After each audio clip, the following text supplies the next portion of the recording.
Fala, juventude! Tudo certinho aí? Na tranquilidade? Queridos e queridas, hoje nós vamos aqui então mais uma vez focar nas nossas obras literárias, né, dos livros que caem aí nos seus vestibulares, beleza? Hoje então a bola da vez é o vestibular da FUVEST e a gente vai falar do livro Quincas Borba, do grandioso, do genial, é até difícil achar adjetivos para esse cara. A gente vai falar hoje de Machado de Assis. Então, vem comigo, leio, logo escrevo.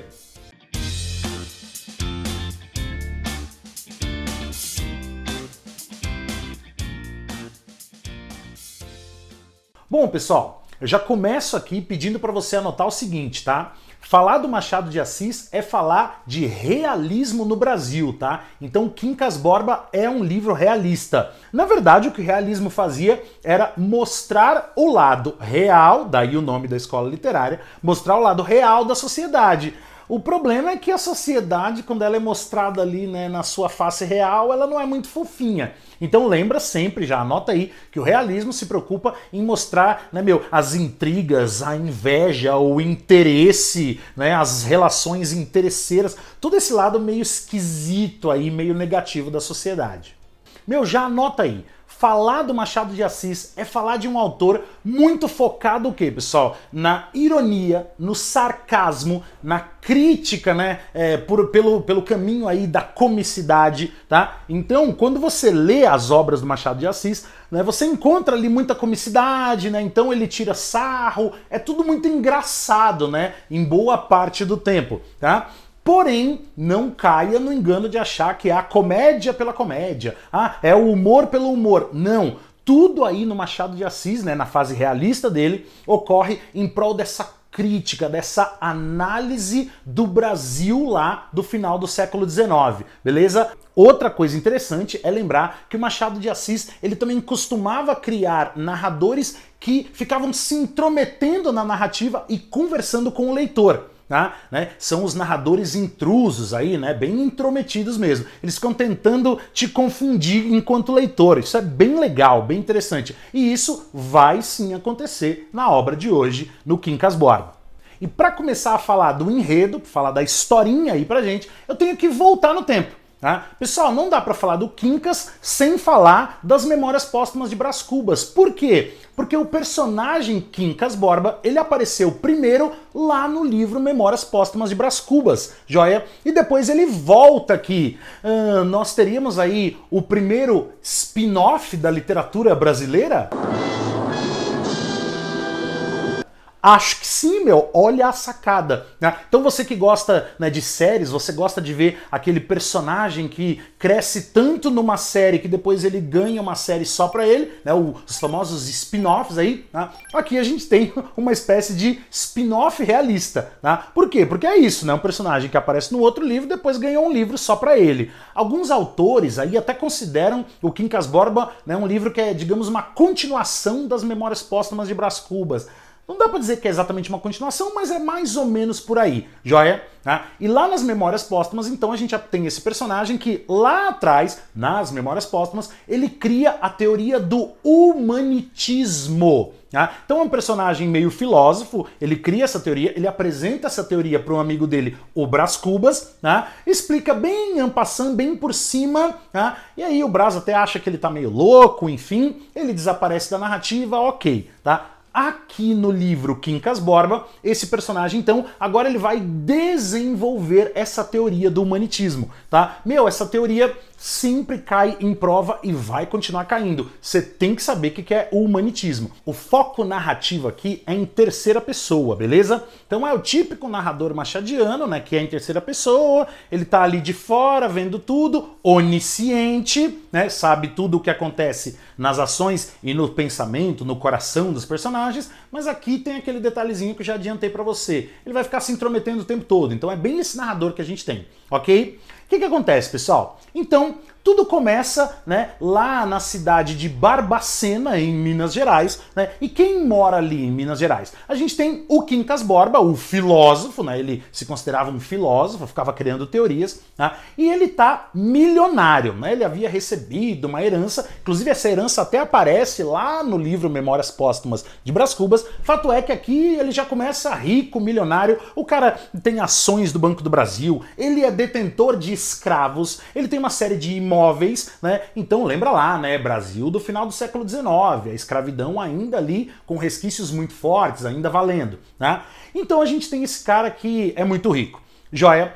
E aí o que acontece? Né? Ele começa a gostar de uma minazinha ali, né? Morando lá em Minas Gerais e tudo mais, e bababá. E essa mulher da qual ele tá gostando, né? Com quem ele tá se envolvendo ali e tal, essa mulher tem um irmão chamado Rubião. Anota o nome desse cara porque nesse livro o Rubião é que é o protagonista, tá? Não, o protagonista não é o Quincas, é o Rubião. Já vou falar dele. Tá? E o Rubião é quem? É um professor, né? Um professor ali do ensino primário, é um cara com uma inteligência limitada, né? Não é dos mais inteligentes e tudo mais, né? Só que ele já pensa assim, peraí, meu, esse cara é milionário, tá gostando da minha irmã. Meu, se a minha irmã ficar com esse cara, existe uma chance aí de uma boa grana entrar na família. Ou eu vou dar uma força para esse relacionamento aí. Então, olha já o caráter do interesse, olha a visão realista da sociedade, né? Então já tem um cara meio interesseiro na fita aí. O problema é que a irmã do Rubião, ela morre, cara, né? Ela vem a falecer. Né? E aí o Rubião fica preocupado, fala, poxa, e agora e tudo mais, só que o Quincas, ele adoece. E quando ele fica doente, o Rubião pensa, opa, oportunidade aí de novo, né? Então o Rubião começa a cuidar do Quincas, o filósofo Quincas Borba. Então ele vai ser ali meio que um discípulo, né, dessas filosofias, dos ensinamentos do Quincas, e ele também vai ser uma espécie de enfermeiro, de cuidador ali. E nessa relação, pessoal, entre o Rubião e o seu tutor ali, né, o Quincas filósofo, tá? É nessa relação que o Quincas vai ensinar para o Rubião, vai explicar para ele a teoria que ele criou lá, né? Que o Quincas criou, chamada de humanitismo, né? Na teoria na qual ele define que o mundo é baseado na humanitas. O mundo é humanitas, ou se você preferir, o mundo é pautado no humanitismo. Aí o Rubião pergunta, humanitismo? O que é isso? Que teoria é essa? Aí vem a teoria que é a seguinte, né? Ele diz que a guerra é necessária para a evolução da humanidade. Né? Na visão do Quincas Borba, a guerra é uma espécie de elemento essencial para a seleção natural. E aí ele conta uma historinha, que é uma espécie de alegoria, tá? Ele conta uma historinha para, digamos, representar ou alegorizar a sua teoria ali. Tá? A historinha é a seguinte, ele conta que havia duas tribos lutando por comida. De repente essas duas tribos encontram ali, né, algumas batatas. E as duas tribos precisam o quê? Comer todas as batatas, né, para ficar bem nutrido, para a galera ficar forte e conseguir caminhar, atravessar a montanha, porque do outro lado aí sim tinha uma fartura de comida, né? O que acontece? Na visão dele, né, do Quincas, se essas duas tribos dividirem as batatas, nenhuma tribo vai ficar suficientemente nutrida, tá, para conseguir avançar para o outro lado da montanha. E aí todo mundo vai morrer. Tá? Então ele diz que é necessário que uma tribo mate a outra, que elas entrem em guerra, que uma mate a outra, para quê? Para que essa tribo que matou a outra coma todas as batatas e consiga chegar do outro lado. Né? E aí ele fecha essa teoria com uma das frases mais importantes do livro, mais importantes, né, da história do Machado de Assis, tá? Na qual ele diz o seguinte, pessoal, dá uma ligada nessa frase aí que vem depois da teoria. Ao vencido, ódio ou compaixão. Ao vencedor, as batatas. Grava essa frase já apareceu várias vezes em prova e vai continuar aparecendo, né? Então, ao vencido, ódio ou compaixão. Ao vencedor, as batatas lá da teoria, da historinha das duas tribos, né? E você vai ver ao longo dessa aula que o que acontece na história do Rubião é justamente a comprovação prática dessa teoria aí. Bom, o Quincas Borba, filósofo, ele tem um cachorro, também chamado Quincas Borba. Por isso que eu vou aqui em alguns momentos falar Quincas, o filósofo, e Quincas, o cão. Beleza? Bom, Quincas Borba morre e aí ele deixa um testamento. E aí, quando, né, abre-se lá a leitura do testamento, pessoal, a gente descobre que o Quincas, filósofo, tinha deixado tudo para o Rubião, né? O Rubião se torna ali o herdeiro universal. Olha a sorte do maluco. O maluco ficou milionário, literalmente do dia para noite, né? Porque o Quincas deixou tudo para ele. Porém, tinha uma única condição. A condição era a seguinte, tá? Ele seria o herdeiro universal, né, de toda a fortuna ali do Quincas, desde que o Rubião cuidasse, como se estivesse cuidando ali do próprio Quincas filósofo, tinha que cuidar do cachorro Quincas Borba. Tá? Então o Quincas, o cão, vai acompanhar o Rubião o livro inteiro. Ele tinha que cuidar, né, por conta dessa exigência aí do testamento. E aí, meu, pensa comigo, você fica milionário do dia pra noite morando numa cidadezinha lá do interior, uma cidadezinha pequenininha, pacata. Você vai continuar morando nessa cidade ou você vai querer ir lá para a cidade da balada, para a night, para a curtição? Claro que você vai, né, meu? E é por isso que o Rubião, ele aproveita, né, esses milhões aí, agora ele é milionário, e ele se muda pra corte. Lembra que, finais do século XIX, onde era a corte? A corte era o Rio de Janeiro. E é no caminho, numa viagem de trem, beleza? Né, chegando especificamente na cidade de Vassouras, já no Rio de Janeiro, beleza? Lá na estação de Vassouras, ele vai conhecer um casal. Ele vai conhecer o casal Palha, né? O Cristiano Palha e a Sofia Palha. E esses dois, esse casal aí, pensem em duas pessoas ligeiras. Elas conhecem ali o Rubião e elas já entendem que, meu, o Rubião é o quê? É um carinha inocente, né? É um pouquinho bobão ali e tal, mas é milionário. Vamos grudar nesse cara aqui, porque, meu, colando nesse cara, vai que sobra ali, né? Uma curtiçãozinha pra gente, a gente pode, né, filar uma grana ali, outra aqui. Olha de novo a questão do interesse, né? Livro realista. Todo mundo interesseiro no rolê aí. E aí, o que vai acontecer é que o Rubião chega no Rio de Janeiro, tá? E ele começa a conhecer o círculo social do casal Palha. Tá? Então os Palha, né, vão apresentar ali os amigos, aí o Rubião ele faz amigos, e ele começa a crescer na sociedade carioca, e ele vai se empolgando, pensa num cara que começa a gastar uma grana, né, pra fazer amigo, olha as ideias. Tá? Então ele começa a dar um monte de festa, ele dá vários jantares, e todo mundo cola na casa dele, ele vai conhecendo uma galera, já vou falar de outros personagens aí, ele vai conhecendo e tal, e vai... Só que aí o que acontece é o seguinte...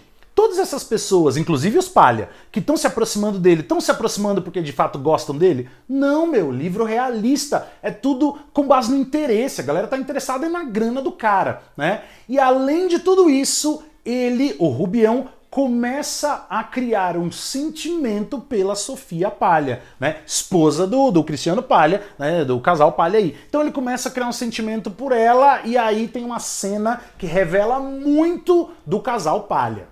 A cena é a seguinte, né? A Sofia Palha, ela dá um jantar e ela convida o Rubião.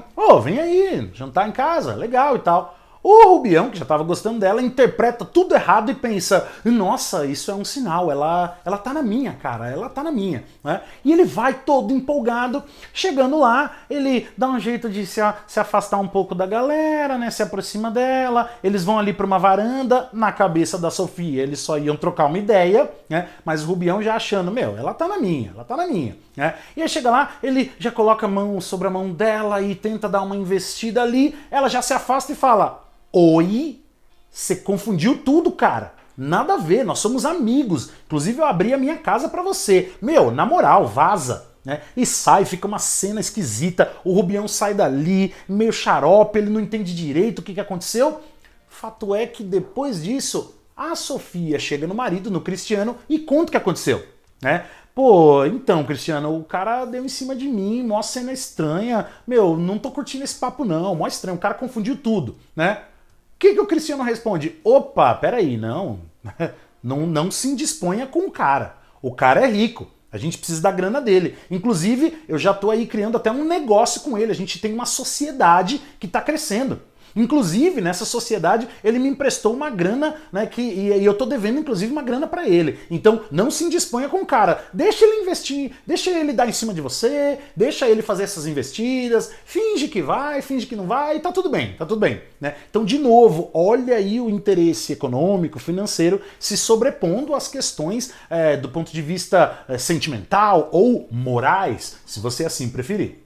Nisso tudo, pessoal, né, nessas relações, né, com base no interesse, tem um personagem aí que merece um destaque, que é o Camacho.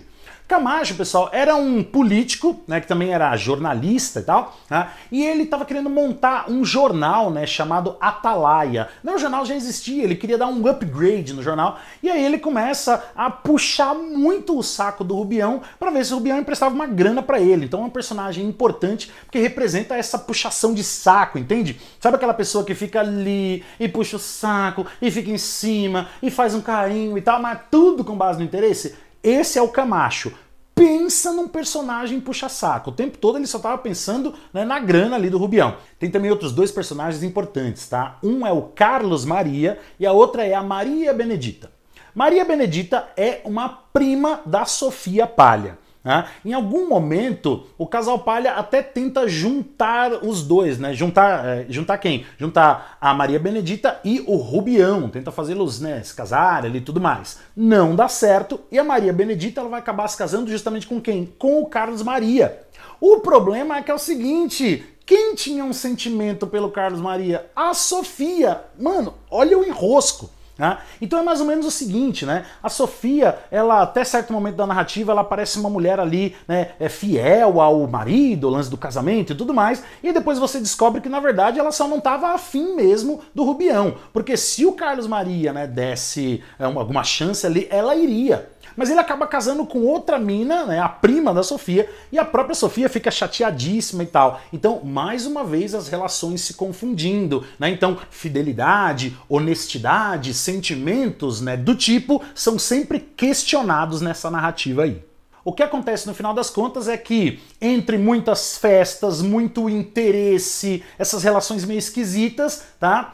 O Rubião, ele começa a entender que o sentimento da Sofia, né, não existe, que o sentimento dele por ela não vai ser correspondido. Ele começa a ficar chateado, ele começa a entender que todo mundo ali só estava querendo sugar a grana dele. Ele vai percebendo isso e ele vai ficando meio doido, tá? Ele vai ficando loucão. Ele começa a dar, anota aí, ó, sinais de demência, é isso que aparece na narrativa. Tá? Ele vai ficando loucão, tá? Ele fica tão louco, pra você ter uma ideia, que tem um momento da narrativa em que ele começa a acreditar que ele é a reencarnação do Napoleão. Tá? Então ele fala, eu sou o Napoleão, tá? Eu sou o guerreiro, eu sou o desbravador e tal, e ele sai gritando na rua que ele é Napoleão. A galera olha e fala, mano, pensa num cara que tá ficando louco, velho, doideira, tá? E ele vai ficando loucão, loucão, loucão, até que o Cristiano Palha e a Sofia Palha decidem interná-lo numa casa de saúde, ou seja, num hospício, num manicômio. Tá? Ele fica lá um tempo, né? Nisso o casal fica administrando toda a grana dele, olha aí a sacada, né? Ele fica lá um tempo, mas ele consegue fugir. Quando ele foge lá do hospício, ele recupera o cachorro, lembra do Quincas, o cão, tá? Ele recupera o cão, que estava com ele o tempo todo na narrativa, volta para Minas Gerais, e em Minas Gerais o Rubião vai morrer na miséria junto com o Quincas, o cão. Tá? Então ele chega lá, ele fica na casa de uma mulher por alguns dias, né, mas ele tá meio louco, ele tá miserável, enfim, ele morre e 3 dias depois o Quincas, o cão, morre também. Os dois morrem à míngua, na miséria. E esse acaba sendo aí o final, né? Acaba sendo o desfecho, então, do livro do Quincas Borba. E aí, pra gente finalizar aqui, pessoal, tá? Lembra aquilo que eu falei pra você, né? Ao vencedor as batatas. Né? Lembra que na teoria do humanitismo, né, na teoria humanitas, né, a guerra é um elemento necessário, uns precisam morrer para que outros sobrevivam. Perceba que é exatamente aquilo que acontece na vida do Rubião. O Rubião é o vencido, ele perdeu. Né? Então para ele tem o quê? Ódio ou compaixão. O vencedor as batatas, então as batatas ficaram para quem? Né? Para o casal Palha, né? Que ficaram no final lá com a fortuna do cara, administrando tudo. O cara fugiu e veio morrer, né, lá à míngua na sua cidade de origem, lá em Minas Gerais. Tá? Então aqui nós temos a aplicação prática dessa teoria. Claro que essa teoria, no final das contas, é uma grande ironia a todas as teorias positivistas, né, ou deterministas que dominavam ali o final, né, a segunda metade do século XIX. Tá? Então é como se o Machado de Assis estivesse ironizando tudo isso. Então, se o próprio autor é favorável, claro que é difícil a gente falar de autor, narrador, né? São sempre coisas diferentes num livro, né? Mas não tá certo você dizer, não, então o Machado de Assis era a favor da guerra, ele queria que uns morressem pra... Não, calma, é justamente uma grande ironia, tá? Mas que na obra, A Vida do Rubião é a comprovação prática da teoria do humanitismo, isso e você tem que anotar. E além de tudo isso, claro, né, só para fechar, não tem como a gente não reparar na ideia de que todo mundo aqui acaba sendo movido pelo interesse. Por quê? Porque é todo mundo humano, cara. E a humanidade, dentro do realismo, ela é mostrada pelo seu caráter vil, ou seja, meio zoado, né? Então a visão é sempre negativa, né? Mesmo o Rubião, que é meio inocente, um cara meio bobo e tal, lembra que no começo da narrativa ele tinha lá um interesse na fortuna do seu tutor, do Quincas, tá? Então ele também tem um lance de interesse aí muito forte. Então todo mundo aqui, sem exceção, é culpado, tá? São todos culpados por serem o quê? Humanos dentro de uma obra realista. Bom, pessoal, é isso, né? Mais uma vez, brigadão aí pela companhia, pela parceria, tá? Meu, se você não se inscreveu ainda, se inscreve no canal, ativa o sininho e aí você não perde nada para os seus estudos aí, belezinha? Tamo junto, leio, logo escrevo, como sempre. Até uma próxima, valeu e tchau!